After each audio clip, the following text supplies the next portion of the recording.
All right, today here we have the 2024 Vanguard CIMC reefer. Have the Carrier X7500 unit on it with the chrome package. We have a stainless front, stainless corner radiuses.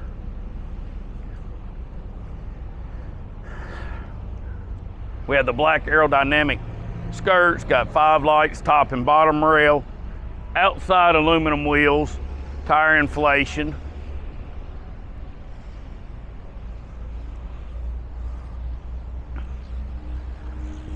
Also have the extra heavy duty gussets here in the corners from impact resist. Step, grab handle, vent, 5 hinges, 3 taillight package. The 18-inch wear band on the doors. 2 rows of recessed E-track, 34 and 68-inch center line, 18 inches scuff. We run the 2-finger chute instead of the single.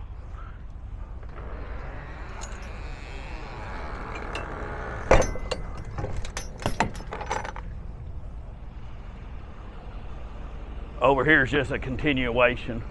5 lights, top, bottom rail, tire inflation, and skirts.